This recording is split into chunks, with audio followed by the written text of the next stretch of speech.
খতিয়ে দেখলে এতটা সময় একটা নাবালকের ক্ষতিবৃদ্ধি করার পক্ষে নিতান্ত কম নয়। হাওড়া আমতা লাইনের গাড়ির গতিবিধি হাড়হদ্দ লোকটার ভালো রকম জানা আছে দেখা যাচ্ছে। যথাসময়ে যথাস্থানে কামরা বদলে যথেষ্ট মুনশিয়ানা দেখিয়েছে, সন্দেহ নেই।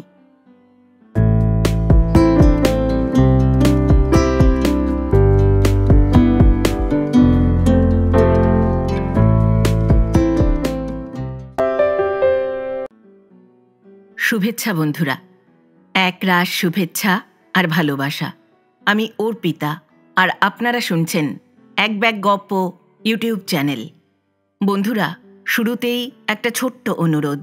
এখনও যারা এক ব্যাগ গপ্প চ্যানেলটি সাবস্ক্রাইব করেননি তাদের উদ্দেশ্যে বলি, আজই চ্যানেলটি সাবস্ক্রাইব করে সঙ্গে থাকুন, উৎসাহ পাব এগিয়ে চলার। আজ পড়ব শ্রদ্ধেয় লেখক শিবরাম চক্রবর্তী রচিত একটি মজার গল্প, হাওড়া আমতা রেলের দুর্ঘটনা। গল্প পাঠ করছি আমি অর্পিতা। শব্দ নির্মাণ করেছেন সাহিত্য সমাহার চ্যানেলের আকাশ। প্রচ্ছদ এঁকেছেন কভারম্যান অভিব্রত। উপস্থাপনায় এক ব্যাগ গপ্প ইউটিউব চ্যানেল। শুরু করছি শ্রদ্ধেয় লেখক শিবরাম চক্রবর্তী রচিত একটি মজার গল্প, হাওড়া আমতা রেলের দুর্ঘটনা। প্রাপ্তেষু ষোড়শে বর্ষে চাণক্য বলে গেছেন, পুত্র মিত্র বদাচরেত। কিন্তু সে পুত্র যদি বধ হয় তাহলে কীরকম আচরণ করবে তার সম্বন্ধে তিনি কিছুই বলে যাননি। সে বিষয়েও চাণক্যের একটা কিছু বাতলে যাওয়া উচিত ছিল। বাবা এই কথা ভাবছিলেন, একটা ছেলেকে তো একেবারে বধ করা যায় না, বিশেষত নিজের ছেলেকে। কিন্তু যারা তাকে সান্ত্বনা দিচ্ছিল তারা বলল, অত দুঃখ করছেন কেন মশাই? একেবারে না হোক, এক কোপে না হোক, ছেলেটাকে তো আপনি তিলে তিলে বধ করছেনই। বলতে কি, অত আদর দিয়ে ওর মাথাটা আপনিই তো চিবিয়ে খেয়েছেন। বাবা এতে ঠিক সান্ত্বনা পান না। বুড়োদের যেমন কথা, ছেলেকে আদর করবেন না? বারে, নিজের ছেলেকে আদর না করে কি পরের বুড়োদের ধরে ধরে আদর করতে যাবেন? সান্ত্বনাদাতাদের এরকম ঘেরাও হয়ে আক্রমণের কারণ, আজ সকালেই তার ১৬ বর্ষীয় ছেলে তার সঙ্গে ঘোরতর কলহ করে বাড়ি থেকে উধাও হয়েছে। কলহের হেতু এমন কিছু না, উল্লেখের অযোগ্য একটা যা তা ছুতো উপলক্ষ করে একধারে বাবার গোঁ, অন্যধারে ছেলের গোঁ আর তুমি, যা নিয়ে চরাচরে যাবতীয় বাবা আর ছেলের মধ্যে চিরকাল দ্বন্দ্ব বেঁধে আসছে। কিন্তু সেই যৎসামান্য অজুহাত থেকেই নিউটনের সুবিখ্যাত আপেল পতনের মতো অভাবিত অভাবনীয় এই বিপর্যয় ব্যাপার। দিকে দিকে, এদিকে ওদিকে, দিক বিদিকে তিনি লোক পাঠিয়েছেন, কিন্তু এখন পর্যন্ত কেউ এসে একটা খবরও দিতে পারেনি। ছেলেটা কোন তীর দিয়ে তিরোহিত হয়েছে কারো মুখে টু শব্দেও টের পেলে এখনই তিনি তীর বেগে বেরিয়ে পড়তে পারেন। কখন থেকে তিনি হাঁসফাঁস করছেন, কিন্তু এখন অবধি ঘুণাক্ষরেও একটি সংবাদও এসে পৌঁছায়নি। অবশেষে খবর এলো, ভগ্নদূতের মুখে বার্তা পাওয়া গেল, ছেলে কদমতলা স্টেশনে হাওড়া আমতার রেলগাড়ি চেপে পিঠ টান দিয়েছে। কদমতলার ছেলে কদমতলা স্টেশনেই গাড়ি চাপবে, এতে বিস্ময়ের কিছু ছিল না। কিন্তু সেই লোকটির মারফত ছেলের যে চিরকুট পেলেন তাই পড়ে বাবা হতবাক হয়ে গেলেন। তাতে লেখা ছিল, বাবা তুমি মিছে আমার অনুসন্ধান করো না, আমার খোঁজ পাবে না। এখান থেকে সোজা আমি করাচি চললাম, সেখানে এয়ার ট্রেনিং নিয়ে পাইলট হয়ে সরাসরি যুদ্ধে চলে যাব। আমার জন্যে ভেবো না তুমি। আমার জন্যে ভাবনার আর রইল কি? আমি তো মারা যাব না, সহজে মরবার ছেলে আমি নই, এইটুকুই মাত্র বলতে পারি। ইতি চিরকুট পড়ে বাবা বললেন, হ্যাঁ, হাওড়া আমতার রেলগাড়ি চেপে করাচি চলল কিরকম? ও গাড়ি তো করাচি পর্যন্ত যায় না। ও তো আমতায় গিয়েই থেমে যাবে, যদ্দূর আমি জানি। কিছুক্ষণ তিনি আমতা আমতা করলেন। তক্ষুনি একটা ট্যাক্সি ডেকে যে কাপড়ে ছিলেন সেই কাপড়েই হাফ হাতা জামা গায়ে আর তাপ্পি মারা জুতো পায়ে হাওড়া আমতা করতে করতে ভোঁ ভোঁ ভ্রর ভ্রর ভ্রর শব্দে সবেগে তিনি বেরিয়ে পড়লেন। সান্ত্বনাদাতারাও বলতে বলতে চলে গেল। ক্ষুণ্ণ হয়ে চলতে চলতে বলে গেল, যান, ছেলে করাচি গেছে, আপনি ওর কাছাকাছি যান, রাঁচি চলে যান। ট্যাক্সি চেপে যেতে যেতে বাবা মনে মনে মানসাঙ্ক কষেন। কদমতলায় গাড়ি চেপেছে 8টা 4-এ।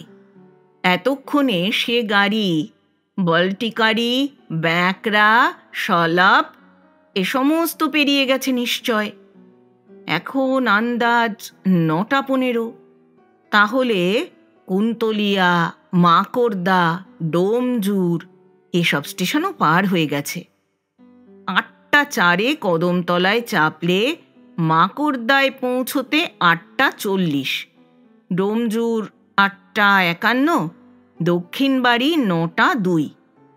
হাওড়া আমতা লাইনের গাড়িরা কখন কখন ছাড়ে, কোথায় ছাড়ে আর কোনখানে ধরে, লেট খেতে খেতেও কখন কোথায় ধরা পড়ে, এসব বারবার রপ্ত হয়ে বাবার নখদর্পণে। তাহলে তাকে ধরতে হলে ধরতে হবে সেই গিয়ে বারগাছিয়া জংশনে, তার এধারে তো নয়। বারগাছিয়ায় গাড়ি পৌঁছবে 9টা 18-এ আর ছাড়বে 9টা 26-এ। এর মধ্যেই হতভাগাকে হাতে হাতে পাকড়ে গ্রেপ্তার করতে হবে করাচিতে পৌঁছবার আগেই। এবং তিনি নিরুদ্দিষ্ট ট্রেনের সঙ্গে পাল্লা দিয়ে ট্যাক্সিওয়ালাকে বারগাছিয়ার দিকে আরও তাড়া দিয়ে চালাবার বরাদ্দ দিলেন। এমনকি বারগাছিয়ায় গাড়ি ধরিয়ে দিতে পারলে স্টেশনে তাকে পৌঁছিয়ে দেবার সাথে সাথেই উপরি আরও 2-4 আনার বকশিস দেবার ভয় দেখাতেও তাকে কসুর করলেন না। হাওড়া আমতা রেলগাড়ির গার্ডের কাছে এই অঞ্চলের যাত্রীরা প্রায় মুখস্থ। কে যে কোথায় ওঠে আর কোথায় নামে, কারা কোন স্টেশনের, কদ্দূর অবধিকার দৌড়, তা তাদের দেখলে তো কথাই নেই, না দেখেও বলে দিতে পারেন। এবং এই গাড়ির যাত্রীরা যে কোন গোত্রের তাও তার জানতে বাকি নেই। এই কারণে হাওড়া আমতার ফার্স্ট প্যাসেঞ্জারের গার্ড যখন কদমতলা স্টেশনে বছর 16-র এক ফুটফুটে ছেলের কলেবরে একেবারে সম্পূর্ণ অপরিচিত একখানি মুখ, একখানা ফার্স্ট ক্লাস কামরা একলাই দখল করল দেখলেন, তখন তার বেশ একটু বিস্ময়বোধ হলো। ছেলেটি তার অচেনা, তাই তার বিস্ময়ের কারণ নয়। সে যে প্রথম শ্রেণীর মধ্যে প্রবেশ লাভ করেছে তাও হয়তো না, যদিচ হাওড়া আমতার রেলগাড়িতে প্রথম শ্রেণীর কামরা ওই একটি আর একটি মাত্রই, এবং তার আরোহীও অতি কদাচিৎ। কিংবা যেহেতু ছেলেটিকে দেখে তার সোনার হাতঘড়ি, বুক পকেটের দামি ফাউন্টেন পেন, পায়ের পামশু, টুইডের হাফ প্যান্ট আর স্মার্ট হাফ শার্ট, তার চকচকে চেহারার সঙ্গে ঝকঝকে পোশাক মিলিয়ে দেখলে অত্যন্ত বড় লোকের ছেলে বলেই সন্দেহ হয়। হাওড়া আমতার রেলগাড়ির যে কোনো কামরাতেই যে দৃশ্য অতি দৈবাৎ এবং অতীব বিরল, কেবল তাই যে তার অতিরিক্ত বিস্ময়ের কারণ, তা বললেও হয়তো অত্যুক্তি হবে। অথচ এই সমস্ত জড়িয়েই তিনি নিজেকে বিস্ময়ে জর্জর বোধ করছিলেন। কে এই ছেলেটি? কোত্থেকে এলো? কাদের ছেলে? আর যাবেই বা কোথায়? গাড়ির আন্দোলনের সঙ্গে মিশ খেয়ে এই সব প্রশ্ন তার মনে রীতিমতো আলোড়ন তুলেছিল। স্টেশনের পর স্টেশন যতই তিনি এসবের কোনো কিনারা করতে পারছিলেন না, তার মানসিক আলোড়ন ক্রমে ক্রমে ততই বেড়ে উঠছিল এবং এই আলোড়ন একেবারে উত্তুঙ্গ হয়ে ঠেলে উঠল যখন তিনি দেখতে পেলেন বারগাছিয়া স্টেশনের প্ল্যাটফর্মে তার গার্ড ভ্যানের কাছাকাছি দাঁড়িয়ে যখন তিনি দেখলেন পতাকা উড়িয়ে ট্রেন ছাড়ানো হুইসল দেবার অন্তিম ক্ষণের একটু আগে হাফ হাতা জামা গায়ে আধময়লা খাটো কাপড়ে উস্কো খুস্কো একজন মুস্কো লোক হন্তদন্ত হয়ে ছুটে এলো এবং ওইটুকু সময়ের মধ্যেই গাড়ির ও মুড়ো থেকে এ মুড়ো পর্যন্ত প্রত্যেক কামরার মধ্যে কুটিল কটাক্ষ হেনে এক দৌড়ে 3 চক্কর ঘুরে এলো, যেন সমস্ত গাড়িখানাই তার হাঁ করে গেলবার মতলব। অবশেষে প্রথম শ্রেণীর কামরার কাছে এসে কাছাকাছি এসে চক্ষের পলকে সে যেন স্থগিত হয়ে পড়ল। এক পলকের জন্যই কামরার মধ্যে যেন সে গোলকুন্ডার হীরার খনি আবিষ্কার করেছে। তার গোল গোল চোখ দুটো এমনি করে জ্বলে উঠল যেন। তার সেই হীরকোজ্জ্বল দৃষ্টি, হীরার মতো ধারালো চাহনি হাওড়া আমতা ফার্স্ট প্যাসেঞ্জারের গার্ডবাবু স্পষ্টই যেন প্রত্যক্ষ করলেন এবং প্রায় সঙ্গে সঙ্গেই তিনি পতাকা উড়িয়ে বাঁশি বাজিয়ে দিলেন, গাড়িও ছেড়ে দিলে। আর সেই মুস্কো লোকটাও প্রথম শ্রেণীর আর গার্ডের কামরার মাঝামাঝি একটা তৃতীয় শ্রেণীর কামরার হাতল ধরে চট করে উঠে ঝট করে তার অন্তর্গত হয়ে গেল। গাড়ি বারগাছিয়া ছাড়ল আর গার্ডের উত্তেজনাও সীমা ছাড়াল।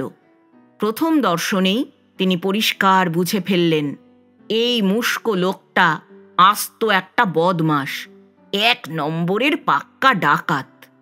কোনো এক বড় লোকের ছেলে হাতঘড়ি ফাউন্টেন পেন লাগিয়ে এই গাড়িতে চলেছে। কোত্থেকে এই খবর পেয়ে রাহাজানির মতলবে পিছু পিছু ধাওয়া করে এসেছে। বারগাছিয়াতেই ছেলেটার নাগাল পাওয়া যাবে। এমনও হতে পারে হয়তো তার আগে থেকেই জানা ছিল। বাংলাদেশ থেকে যতগুলি রহস্য রোমাঞ্চ সিরিজের সস্তা গোয়েন্দা কাহিনী বার হয়, আমাদের গার্ডবাবুটি তাদের একজন একনিষ্ঠ পাঠক এবং তার পড়াশোনা যে ব্যর্থ হয়নি, বিফল হয়নি, কেবলমাত্র আকার প্রকার দেখেই এই মুস্কো লোকটিকে পরিপাটি রূপে হৃদয়ঙ্গম করতে পারাটাই তার চূড়ান্ত প্রমাণ। অত্যন্ত সম্প্রতি রেলগাড়িতে রাহাজানি বলে রোমহর্ষক একখানা বই তিনি পড়েছিলেন এবং তারপরেই তার গাড়িতেই আজ এমন কাণ্ড। ভাবতে ভাবতে তার উত্তেজনা চরম সীমায় উঠল। তিনি চাঞ্চল্য দমন করতে পারলেন না। তার ছোট্ট কামরাটির ভেতরেই ছটফট করে পায়চারি করতে লাগলেন। কিন্তু তিনি আর কি করতে পারেন? এখন পর্যন্ত লোকটি তার পাশের কামরায় 111 নম্বরেই বসে রয়েছে, এখনও প্রথম শ্রেণীতে পদার্পণ করেনি। কিন্তু পরের স্টেশনেই সে যে কামরা বদলে ফেলবে এ তিনি দিব্য নেত্রে দেখতে পাচ্ছিলেন। কিন্তু দেখলেই বা কি? রাহাজানি থামাতে তিনি কতদূর আর কি করতে পারেন? তিনি তো পুলিশের কর্মচারী নন। আইনত কতটুকু তার ক্ষমতা? ভাবতে ভাবতে তার মাথা গরম হয়ে ওঠে। বাস্তবিক ভেবে দেখলে তার দৌড় বেশি দূর নয়। এমনকি 1 নম্বরের কামরাতেই ছেলেটির সীমান্ত ঘেঁষে যদি ওই 1 নম্বরের বদমাইশটিকে দেখা যায়, তাহলেই বা তিনি কি করতে পারেন? বড়জোর গিয়ে তার টিকিট চাইতে পারেন। যদি সে প্রথম শ্রেণীর টিকিট দেখিয়ে দেয়, তাহলেই তো চক্ষু স্থির। বিনা টিকিটে উঠে থাকলে বাড়তি গাড়ি ভাড়া, জরিমানা সমেত ধরে দিলেই ব্যাস চুকে গেল সব। তাহলেই তার হম্বিতম্বি ফুরিয়ে গেল। গাড়ি থেকে ঘাড় ধরে সমারোহ করে নামাবার সব ক্ষমতা খতম। দেখতে দেখতে আর ভাবতে ভাবতে পাতিহাল এসে পড়ল। পাতিহালে থামতেই চারধারের হালচাল দেখবার জন্যে গার্ডবাবু নেমে গেলেন। পাশের কামরার ধার ঘেঁষে যাবার সময় তার চোখ পড়ল সেই মুস্কো লোকটির পানে। কনুইয়ের ওপর মাথা রেখে সে যেন কি ভাবছে। কি করে তার কাজ হাসিল করবে তারই মতলব ভাবছে নিশ্চয়ই। লোকটির পাশ দিয়ে যাবার কালে যাতে ওর কর্ণগোচর হয় এমনিতর উঁচু গলায় তিনি চেঁচিয়ে উঠলেন, ছি ছি ছি। এইসব অপকর্মাদের সম্বন্ধে সমস্ত সভ্য সমাজের ধিক্কার ধ্বনি এক বাক্যে ওই একমাত্র অব্যয় শব্দে উচ্চারণ করে ওর প্রতি সবেগে নিক্ষেপ করলেন। লোকটার কানে গিয়ে সেঁধুলো কিনা কে জানে। তারপর প্রথম শ্রেণীর সামনে এসে দেখলেন সেই ছেলেটি বিস্মিত দৃষ্টিতে বাইরের দিকে তাকিয়ে। কি ভয়াবহ ভবিষ্যৎ যে তার ঘাড়ে লাফিয়ে পড়বার জন্য ওঁত পেতে ধীরে ধীরে এগিয়ে আসছে, একেবারে একান্ত আসন্ন হয়ে এসেছে, এসে পড়ল বলে, যার ধাক্কায় এমনকি আশু তার গতাশু হবার পর্যন্ত আশঙ্কা। তার বিন্দুমাত্র ছায়া তার চোখে নেই। পৃথিবীতে আবার দুষ্কর্মা লোক আছে নাকি? তার অনিষ্ট করতে পারে এমন কেউ আছে নাকি কোথাও? এই ছোট্ট ছেলেটি তা যেন ভাবতেই পারে না। মুষ্ক লোকটি তার মুখোমুখি এসে পড়লেও ভাবতে পারবে কিনা সন্দেহ। বিশ্বের বিষয়ে বিস্ময়কর বিশ্বাস তার বিস্মৃত চকচকে চোখের চাউনির ভেতর দিয়ে যেন সহস্র ধারায় উথলে পড়ছে। হাওড়া আমতার ফার্স্ট প্যাসেঞ্জারের গার্ড কোনো কথা না বলে ছোট্ট একটা দীর্ঘ নিঃশ্বাস ফেলে ফিরে এলেন। আসবার মুখে সেই মুষ্ক লোকটির সঙ্গে চোখাচোখি হতে তিনি চোখ পাকিয়ে কটমট করে তাকালেন। আইনের রক্তচক্ষু যে এখানেও জাগ্রত রয়েছে এই সংবাদটাই এবার বাং নিষ্পত্তি না করে কেবল চোখালো ভাষায় জানাতে চাইলেন ওকে। জানল কিনা, বুঝল কিনা, এমনকি চেয়েই দেখল কিনা জানা গেল না। পাতিহাল থেকে গাড়ি ছাড়ল, কোনো অঘটন ঘটল না। মুষ্ক লোকটাও কামরা বদলালো না। গার্ডবাবু তাকিয়ে দেখলেন, দেখে একটু অবাকই হলেন। তাহলে কি তার রক্তচক্ষুতে কাজ হয়েছে? তিনি যে সবই টের পেয়েছেন, লোকটা কি তা বুঝতে পেরেছে? তাহলে ছেলেটা কি এ যাত্রা তার পুণ্য বলে তবে বেঁচেই গেল? পাতিহালের পরের স্টেশন মুন্সিরহাট। সেখানে ট্রেন পৌঁছতেই মুষ্ক লোকটা গাড়ি থেকে নেমে পড়ল। গার্ডবাবু তার কামরার নিচে নেমে খাড়া হলেন। মুষ্ক লোকটা এখানে নামল যে, তাহলে কি তার কুমতলব পরিত্যাগ করে এখান থেকেই সরে পড়বে নাকি? আহ, তাহলে বাঁচা যায়, ঘাম দিয়ে যেন জ্বর ছাড়ে।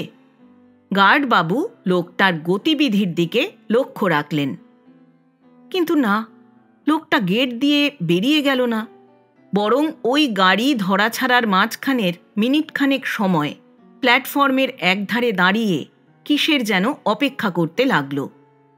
ওর কি আরও সঙ্গী সাথী সব এখানে এসে জুটবে নাকি?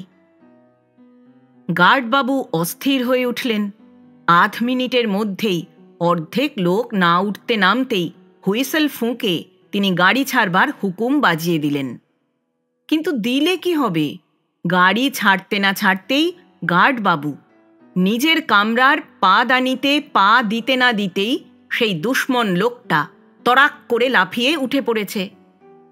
একটু আগেই যেমনটি তিনি এঁটেছিলেন সেই প্রথম শ্রেণীর কামরার মধ্যে, যে কামরায় সেই অসহায় ছেলেটি একেবারে একলাটি রয়েছে। আর গাড়িও তখন জোরসে ছেড়ে দিয়েছে। গার্ডবাবুর মাথা যেন ঘুরতে লাগলো। এখন তার কর্তব্য কি? অ্যালার্ম দিয়ে এই দণ্ডেই গাড়ি থামিয়ে লোকটাকে হাতে নাতে পাকড়ানো, কিংবা বিপদ বুঝলে ছেলেটা নিজেই চেন টেনে গাড়ি থামাবে, তার হাপিত্যে সে বসে থাকা? দুর্ঘটনার আশঙ্কায় তার বুক দূর করে। হাওড়া আমতা ফার্স্ট প্যাসেঞ্জারের গার্ডবাবু গোলক ধাঁধার মধ্যে পড়ে রইলেন। আর গাড়ি এদিকে হুস হুস করে ধুঁকতে ধুঁকতে আর ক্ষণে ক্ষণে বাঁশি ফুঁকতে ফুঁকতে ছুটে চলল। মুন্সিরহাট থেকে মাজু পরের স্টেশনে পৌঁছতে 15 মিনিটের ওপর। এ লাইনের এধারে এই দুটো স্টেশনের মাঝেই সময়ের ব্যবধান সবচেয়ে বেশি। আর সব স্টেশন 5 মিনিট 7 মিনিট বাদে বাদে। মুন্সিরহাট থেকে মাজু ঢালাও লম্বা 15 মিনিট। খতিয়ে দেখলে এতটা সময় একটা নাবালকের ক্ষতিবৃদ্ধি করার পক্ষে নিতান্ত কম নয়। হাওড়া আমতা লাইনের গাড়ির গতিবিধি হাড়হদ্দ লোকটার ভালো রকম জানা আছে দেখা যাচ্ছে। যথাসময়ে যথাস্থানে কামরা বদলে যথেষ্ট মুন্সিয়ানা দেখিয়েছে, সন্দেহ নেই। এখন মুন্সিরহাট থেকে মাজু, এর মাঝামাঝি কি ঘটে কে জানে। দীর্ঘ 15 মিনিট বাদে পরের স্টেশনে পৌঁছে ছেলেটাকে বিভিন্ন ভগ্নাংশে বিভক্ত হয়ে ইতস্তত বিক্ষিপ্ত অবস্থায় পড়ে থাকতে দেখা যাবে কিনা তাই বা কে বলবে। হাওড়া আমতা ফার্স্ট প্যাসেঞ্জারের গার্ড অসহায় উত্তেজনায়, রুদ্ধ নিঃশ্বাসে, আশা আশঙ্কার দোলায় দোদুল্যমান হয়ে অপেক্ষা করতে থাকেন। প্রথম শ্রেণীর কামরায় ছেলে মুক্ত চক্ষে বাইরের দিকে তাকিয়ে, তার কোনো হুঁশ নেই। বাবা আস্তে আস্তে তার পাশে গিয়ে বসলেন, নরম গলায় ডাকলেন, খোকা। ছেলে চমকে উঠে ফিরে বসল। এ কি বাবা, তুমি তুমি এখানে তুমি এখানে এলে কি করে? বাবা বললেন, রাগ করিস নে বাবা, বাড়ি ফিরে চল। বাবার গদগদ কণ্ঠ, না না, কিছুতেই না, প্রাণ থাকতে আমি বাড়ি যাব না। ছেলেটির সশস্ত্র স্বর, আমি যুদ্ধে যাব। বাবার মৃদু প্রতিবাদ, ছেলে বলল, যাবই আমি। ছেলের তরফ থেকে আবার অস্ত্রের ঝনঝনা। বাবার মাথা ঘুরে যায়, ঘুরে গিয়ে ছেলেটির সামনে এসে বসেন। না, যুদ্ধে যায় না, যুদ্ধে যেতে নেই, যুদ্ধ ভালো নয়। বাবা তাকে বোঝাতে চান। তাছাড়া এরোপ্লেন কত উঁচুতে ওড়ে জানিস? অত উঁচু থেকে তুই পড়ে যেতে পারিস। পড়ে যাই যাব, আমি যাব, পড়ে মরে যাই সেও ভালো। ছেলের গলায় বীরত্ব আর বৈরাগ্যের ব্যঞ্জনা। আমার কি আছে? আমার কি আছে তার মানে? এবার বাবার রাগ হয়। এমন জলজ্যান্ত একমাত্র বাবা বেঁচে থাকতে ছেলে বলে কিনা আমার কে আছে? এমন ছেলের কি বলে গিয়ে? না, আজ সকালের সান্ত্বনাদাতাদের একজন ঠিকই বলেছিল, ছেলেদের আদর দেয়া কিচ্ছু নয়, তাদের মারধর করে শায়েস্তা রাখাই ঠিক। ভূভারতে আদরণীয় যত রকমের পদার্থ আর অপদার্থ আছে, ছেলেরা, অন্তত আত্মনেপদী ছেলেরা, তার মধ্যে নয়। ওর অন্যথাচরণ করে আদর দিয়ে তিনি যথার্থই ওর মাথাটা আস্তই চিবিয়েছেন। বেশ, তাহলে সেই পরামর্শদাতাদের নির্দেশ মতো ছেলের দুরন্তপনা দূর করতে এখন থেকে তিনি রুদ্রমূর্তি ধরবেন। পুনরায় আদর দিয়ে আর চর্বিত চর্বণ নয়, এখন থেকে তার অন্য রূপ। আর বাবার রূপ নয়, এবার মার মূর্তি। দেখতে দেখতে তিনি রুদ্রমূর্তি ধারণ করেন। তার চেহারা থেকে সংহার রূপ ফেটে পড়তে থাকে। বটে, তোর কে আছে? কে আছে দেখতে পাচ্ছিস নে? তোর বাবা আছে। তোর বাবা এইখানেই রয়েছে। এক চাপুরে দেখিয়ে দেবো নাকি? বাড়ি যাবি নে? বটে, ঘাড় ধরে নিয়ে যাব, দেখি কে আটকায়, কোন ব্যাটা বাধা দেয়। বাবার এই অপূর্বতা, এই অপরূপ রূপ ছেলে আগে আর কখনো দেখেনি। সে হকচকিয়ে ফ্যালফ্যাল করে চেয়ে থাকে বাবার পানে। ছেলেকে ঘাবড়ে যেতে দেখে বাবার সাহস বাড়ে। টোটকার ফল দেখে মুষ্টিযোগের উৎসাহ হয়। টোটকা এবং মুষ্টিযোগের মাঝামাঝি পাচনের মতো একটা কিছু দিয়ে ফলেন ও পরিচয়তেটা তিনি পরীক্ষা করে দেখতে চান। হাত বাড়িয়ে ছেলের কান ধরে দেন এক টান। এক টান দিতেই ধোঁয়া বেরোয়, ছেলে চমকে ওঠে। হে কি, এ আবার কি রকম? বাবার হাতে এমন অপমান, এ অসহ্য। ছেলে চারিধারে তাকায়। গাড়ির কাঁধে লাগানো একটা নোটিশের ওপর তার নজর পড়ে যায় হঠাৎ। হাওড়া আমতা রেলওয়ে, খুব সম্ভব পরোপকারের জন্য, তার মতো অপরদের উপকারের নিমিত্তই নোটিশখানা যেন ওখানে লটকে রেখেছে। উক্ত রেলের কর্তৃবাচ্য বা কর্মবাচ্যের ভেতরে কেউ হয়তো ভাববাচ্যের বশে কবিত্ব পরবশ হয়ে এই কাব্য পরিবেশন কাণ্ড করে থাকবেন। ছন্দবদ্ধ ভাষায় উক্ত নোটিশে লেখা, থামাতে হলে এই ট্রেন, টানো ধরে এই চেন, এবং সেই সঙ্গে সরল গদ্যে সতর্ক করে দেয়া যে অকারণে বা অপ্রচুর কারণে উক্ত চেন টানলে তার শাস্তি 50 টাকা জরিমানা। গদ্য রচনার দিকে মনোযোগ দেবার মতো মনের অবস্থা তখন ছেলের নয়। তাছাড়া তার কানের উপর অত্যাচার হচ্ছে, এইটাই কি চেন টানার যথেষ্ট কারণ নয়? অতএব থামাতে হলে এই ট্রেন, টানো ধরে এই চেন। আর এক মুহূর্ত বিলম্ব না করে হাওড়া আমতার এই উপদেশ ছেলেটি অক্ষরে অক্ষরে পালন করে বসল। ছেলে চেন ধরে দিলে এক টান। চেনে হস্তক্ষেপের সঙ্গে সঙ্গেই বাবার চেহারা বদলে গেছিল। উছলে ওঠা বীর রস মুহূর্তের মধ্যে করুণ রসে ঘনীভূত হয়ে এলো। কাঁদো কাঁদো সুরে তিনি বললেন, হ্যাঁ, এ কি করলি? কি সর্বনাশ করলি? আমি যে টিকিট কেটে আসিনি রে, বিনা টিকিটে গাড়িতে উঠে পড়েছি। সময় কি পেলাম টিকিট কাটার? এখন গার্ডের হাতে ধরা পড়ে যাব যে। তার আমি কি জানি? ছেলে বলল, আমি আমি কি জানি তার? বলতে বলতে ভয় খেয়ে ছেলেও থেমে গেল।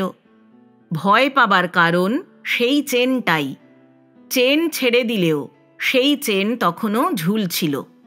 তার হাত ছাড়া হয়ে তখনও 2.5 হাত ঝুলতে থাকল। ওকে টেনে ছেড়ে দিলেই আবার তার রবারের মতো স্বস্থানে গিয়ে ফিরে আগের রূপ নেবে, ফের নিজ মূর্তি ধারণ করবে, এই তার ধারণা ছিল। কিন্তু চেনকে এখন অসহায়ের মতো ঝোঝুল্যমান দেখে তার হঠকারিতার দ্বারা হাওড়া আমতা রেলওয়ের না জানি সে কি সর্বনাশ সাধন করেছে, যার জন্য গার্ড হয়তো তাকেও কসুর করবে না, সেই আশঙ্কায় ছেলেও কাহিল হয়ে পড়ল। এদিকে গাড়িও আস্তে আস্তে থেমে আসছে। কি হবে বাবা? ছেলে দিশেহারা হয়ে কোথায় যাবে ঠিক না পেয়ে বাপের বুকে গিয়ে ঝাঁপিয়ে পড়ে। গাড়ি যে থেমে যাবে এক্ষুনি, আর 1 মিনিটের মধ্যেই গার্ড ফার্ড এসে পড়বে সবাই। বাবাও ঠিক সেই কথা ভাবছিলেন। ট্রেন খারাপ করা দেখলে তারা আমাকে ধরে নিয়ে যাবে না তো? ছেলের আতঙ্কিত কণ্ঠ। বাবাও সেই রকমের কথাই ভাবছিলেন।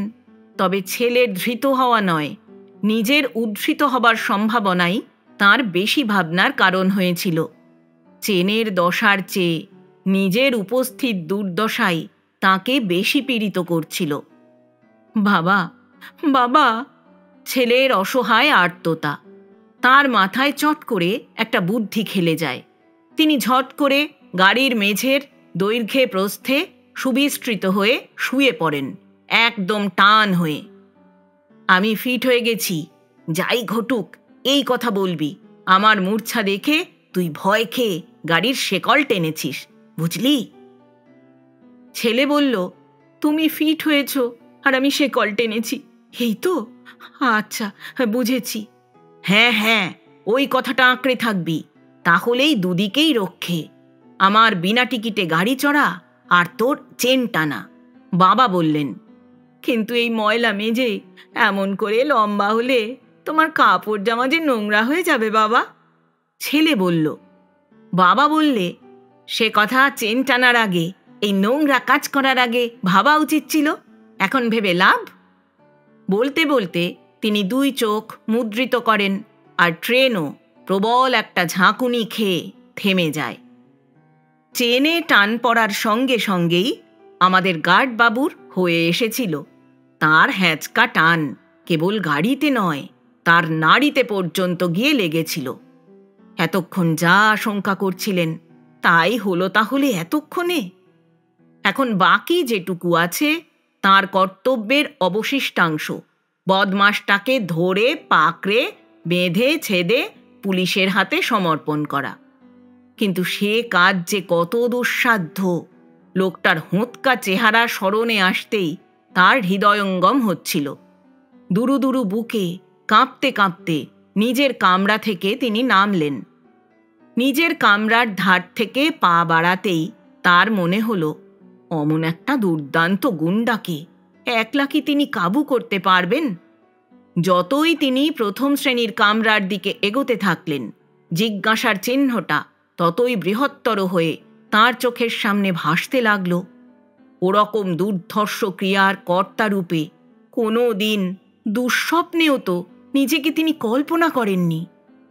তার একটা ভরসা ছিল, গাড়ির ড্রাইভারও ওদিক থেকে এগিয়ে এসে তার সহযোগিতা করবে এবং সে লোকটা একটু সন্ডা গোছের গুন্ডা প্রকৃতির লোককে জব্দ করার পক্ষে একটু অদ্বিতীয়ই বই কি।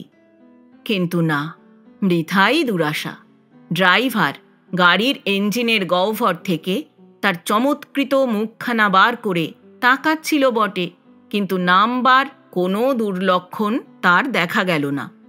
আর হাওড়া আমতার যাত্রীদের কথা তো বলাই বাহুল্য, তারা মুখ বাড়ানোর কষ্টটুকু পর্যন্ত করেনি।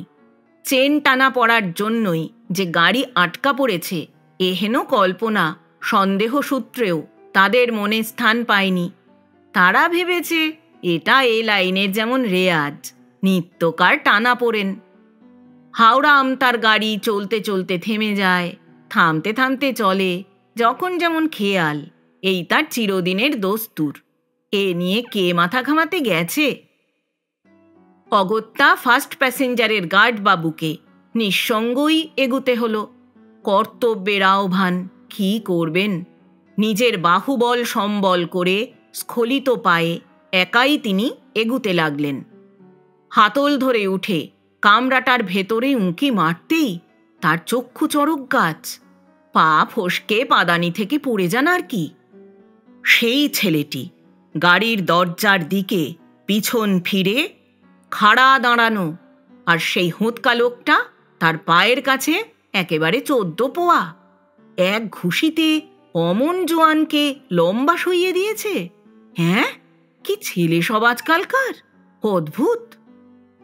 এহেন দৃশ্যের পর কামরার অভ্যন্তরে বীর পদক্ষেপে প্রবেশ করতে আর বাধা কি?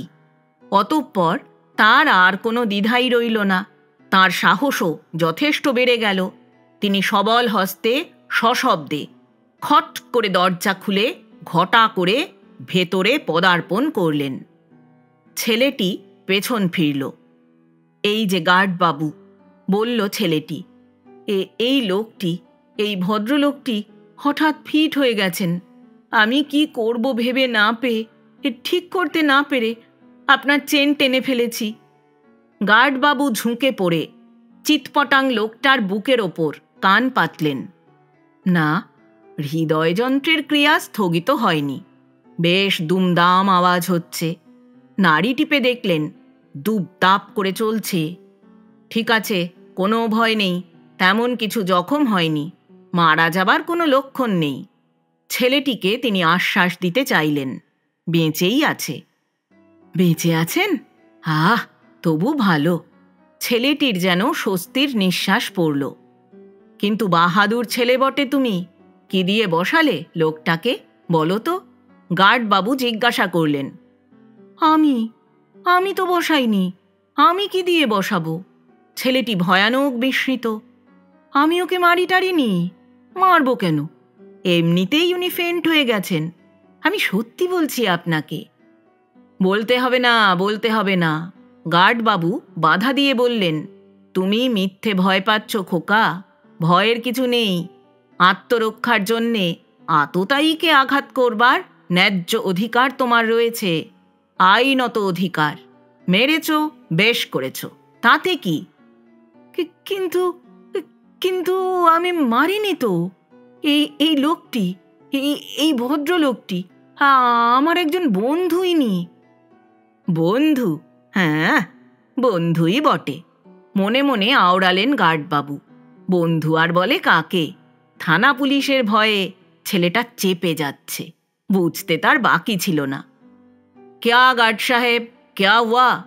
এতক্ষণ পরে হাওড়া আমতা ফার্স্ট প্যাসেঞ্জারের ড্রাইভারও গার্ডের পশ্চাতে এসে দাঁড়িয়েছেন। এই লোকটা, এই গুন্ডা লোকটা এই ছেলেটিকে আক্রমণ করেছিল। ছেলেটি ওকে এক ঘুষিতে, ঘুষি কি জুজুৎসুর প্যাঁচ কিসে বলা যায় না, একদম অজ্ঞান করে দিয়েছে। আর এখন ও বলছে এই বদমাশ লোকটা নাকি ওর বন্ধু। সত্যি বলছি, আমার বন্ধু। ছেলেটি জোর গলায় প্রতিবাদ জানায়। হাওড়া থেকে একসঙ্গে আসছি আমরা। এইখানেই গোলমাল হে ড্রাইভার, এইখানেই গোলমাল।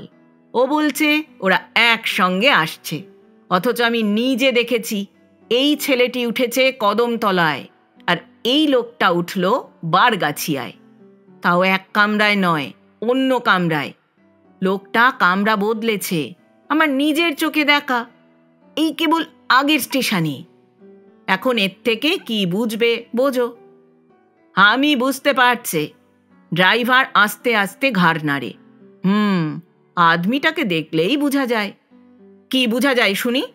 ছেলেটির এবার রাগ হয়ে গেছে। উসি মাফিক আদমি বটে।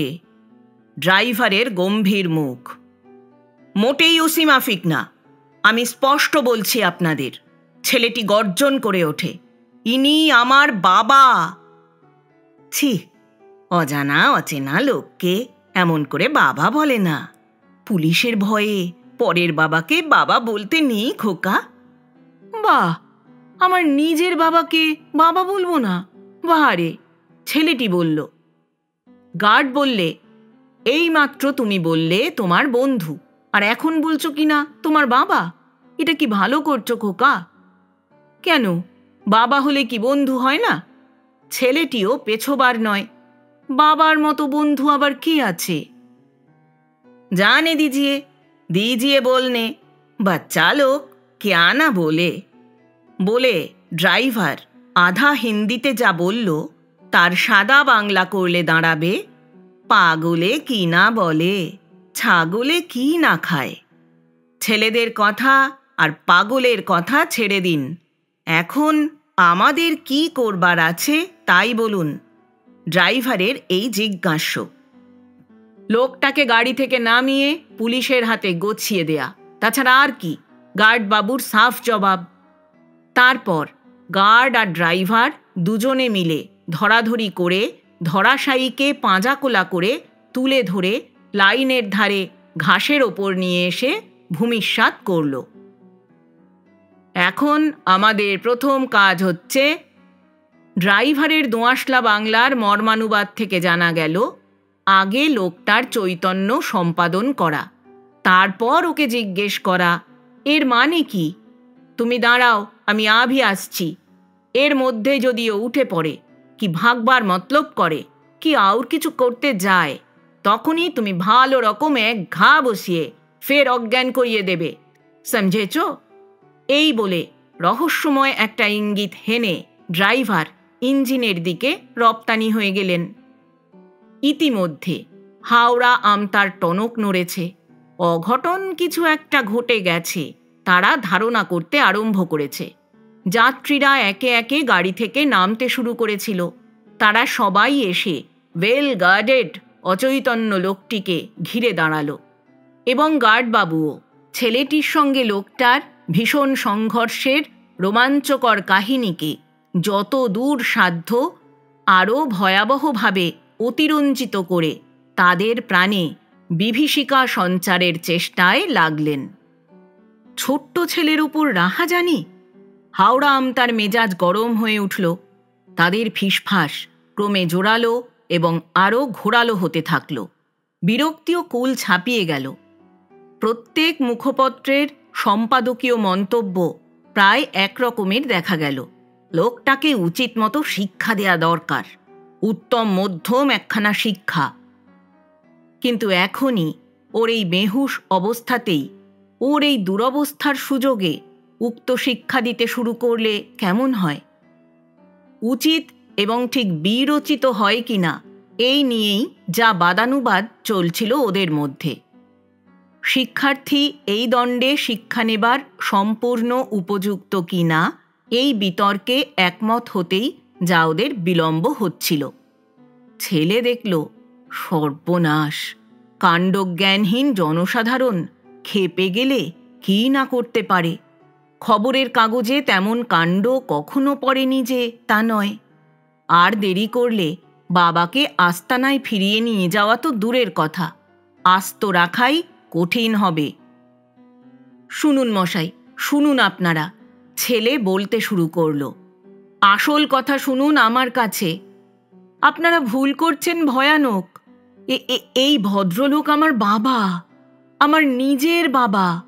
এই বিষয়ে বিন্দু মাত্র সন্দেহ নেই। আজ সকালে আমাদের খুব ঝগড়া হয়েছিল। আমি বাড়ি থেকে পালাচ্ছিলাম। এই হাওড়া আমতার গাড়ি চেপে শটকান দিচ্ছিলাম। বাবা সেই খবর টের পেয়ে আমার পেছনে পেছনে ধাওয়া করে এসেছেন। আর আমার কামরাতে ঢুকেই আমাকে দেখে উনি ফিট হয়ে গেছেন, যাকে বলে পতন এবং মূর্ছা, কিংবা মূর্ছা এবং পতনও বলতে পারেন। এই হলো আসল ঘটনা, যা সত্যি কথা তাই বলছি আপনাদের। এর একটি বর্ণ মিথ্যে নয়, এক বিন্দুও বানানো নয়। ছেলেটির স্বীকারোক্তির সরলতা আর সাবলীলতা আস্তে আস্তে হাওড়া আমতার মস্তিষ্কের মধ্যে প্রবেশ করবার পথ পেল। হ্যাঁ, এটা হওয়া সম্ভব। এরকম হতেও পারে, খুবই হতে পারে। ছেলেরা কি বাড়ি থেকে পালায় না? আকচার পালাচ্ছে। আর বাবারা খবর পেয়ে পেছনে পেছনে তাড়া করে আসবে, সে আর বিচিত্র কি?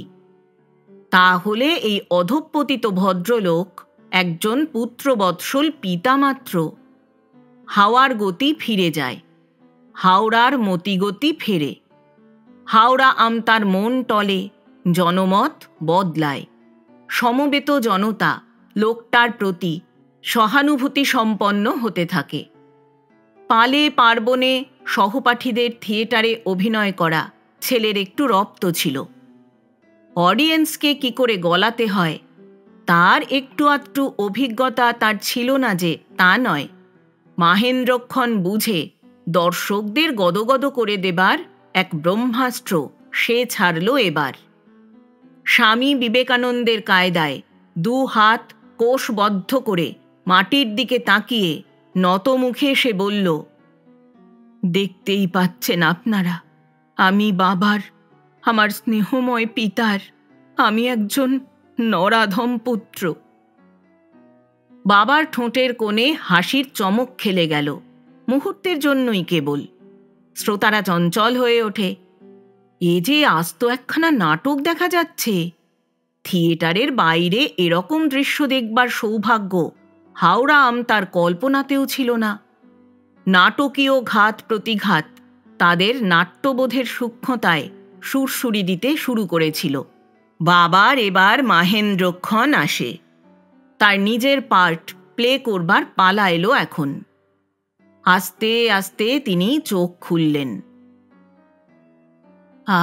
আমি আমি কোথায়? ক্ষীণ কণ্ঠে তিনি উচ্চারণ করলেন। এরকম অবস্থায় যেরকম করা দস্তুর, চিরাচরিত প্রথা যা নিত্যকাল ধরে মর্তলোকে যা বরাবর হয়ে আসছে, চৈতন্যভ্রষ্ট সেই পূর্বগামী মহাজনদের পথ অনুসরণ করাই তিনি সমীচীন বোধ করলেন। তারপর কনুইয়ের ওপর ভর দিয়ে ধীরে ধীরে তিনি নিজেকে তুললেন। বৎস, পুত্র আমার, অবোধ সন্তান আমার। বলতে না বলতে ফের তিনি পড়ে গেলেন। আবার তার দু চোখ বুজে এলো। নাটক জমে উঠেছে, দৃশ্যের পর দৃশ্য, চমৎকার দৃশ্য সব একটার পর একটা উদ্ঘাটিত হচ্ছে, অবলীলাক্রমে হয়ে যাচ্ছে। এবং এইভাবেই চমৎকার চলত, যদি না এমন সময় নিরুদ্দিষ্ট ড্রাইভারটি রঙ্গমঞ্চের মাঝখানে অবতীর্ণ হয়ে বিচ্ছিরি এক কাণ্ড বাঁধিয়ে বসতেন। লোকটার চৈতন্য সম্পাদনের জন্য তিনি জলের সন্ধানে গেছিলেন। তার ইঞ্জিনের জল টকবগে গরম। সেই ফুটন্ত জল বদলোকদের চৈতন্য সঞ্চারের পক্ষে যথোচিত হলেও ঠিক সেই ধরনের চৈতন্য দান করা তখন তার অভিপ্রেত ছিল না। তিনি কয়লার বালতিটা করে পাশের ডোবা থেকে জল কুড়িয়ে এনেছেন। সেই ঘোলা জলে কাদার অংশই বেশি, পানারও অভাব নেই, আর প্রচুর ব্যাঙাচি। এছাড়া বালতির তলার দিকে কয়লার গুঁড়োর একটা পুরু পলেস্তারা জমা ছিল। এই ধরনের জলযোগে জ্ঞান ফেরানো চৈতন্য লাভকারীর পক্ষে সম্পূর্ণ সন্তোষজনক হবে কি না এসব খুঁটিনাটি খতিয়ে দেখবার সময় তার ছিল না। তাছাড়া এ জাতীয় মার্জিত রুচির কথা ভাববার মতো মেজাজও তার নেই তখন। তার উদ্দেশ্য প্রথমে লোকটার চৈতন্য সম্পাদন করা, তারপরে প্রশ্ন করা এসবের মানে কি, এবং সে মানে যদি মানানসই না হয় তাহলে তারপরে পুনরায় অন্য ধরনে তার চৈতন্য সম্পাদনের ব্যবস্থা করা। চাই কি সেই চেষ্টায় পুনরায় যদি তার চৈতন্য লোপ পায় তাতেও ক্ষতি নেই। বালতি হাতে গটমট করে তিনি জনতা ভেদ করে ঢুকলেন। ইতিমধ্যে জনমত যে একেবারে বদলে গেছে এ বিষয়ে কেউ তাকে কিছু বলবার আগেই কাদাটে পানাটে ব্যাঙাচি বহুল সেই এক বালতি জল তিনি ভূপতিত লোকটার মুখের ওপর ছুঁড়ে খালাস করে দিয়েছেন। এর ফলে চৈতন্য সম্পাদন না হয়ে যায় না। বাবাকে উঠে বসতে হলো।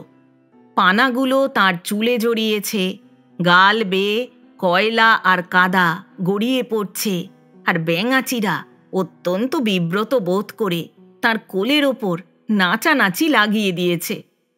বাবা, বাবা! ছেলে চেঁচিয়ে উঠে বাবার কোলের উপর ঝাঁপিয়ে পড়ল। আমার জন্যেই তোমার এত দুর্দশা।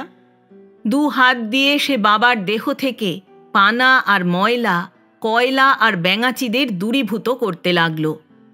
একজন নির্দোষ ভদ্রলোকের প্রতি এ কী রকম দুর্ব্যবহার! হাওড়া আমতার যাত্রীরা এবার ড্রাইভারের ওপর রুখে দাঁড়ালো।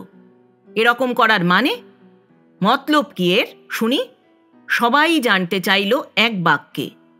যে প্রশ্ন তিনি নাকি সদ্যচেতন লোকটিকে জিজ্ঞেস করতে যাবেন, অবিকল সেই প্রশ্নটি তার প্রতি প্রক্ষিপ্ত হতে দেখে ড্রাইভারের মেজাজ গেল বিগড়ে।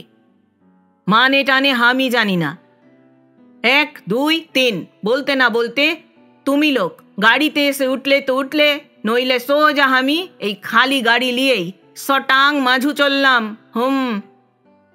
চড়া গলায় হুকুম জাহির করেই তিনি নিজের ইঞ্জিনে গিয়ে চড়াও হলেন, এবং হাওড়া আমতার যাত্রীরা বিজাতীয় বিরক্তি বিস্মৃত হয়ে উচ্ছ্বসিত বিদ্বেষ ভুলে কঠোর যত মতামত তখনকার মতো মুলতুবি রেখে পড়ি কি মরি করে এক দৌড়ে গিয়ে নিজের নিজের জায়গা দখল করে বসল।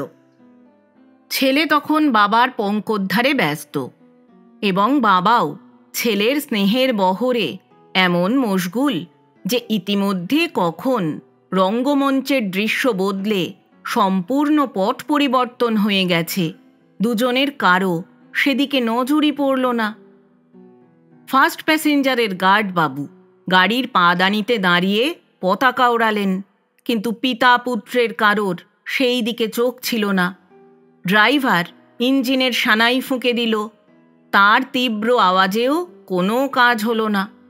অগত্যা গার্ডবাবু তাদের কাছে গিয়ে বার দুই কাশলেন, গলা খাঁকারি দিলেন, খুটখাট করলেন, কিন্তু কিছুতেই কোনো সুবিধা করতে না পেরে অবশেষে আমতা আমতা করে বলতে বাধ্য হলেন, এই শুনছেন মশাই, শুনছেন মশাই, এই শুনছেন, আমাদের গাড়ি ছেড়ে দিচ্ছে।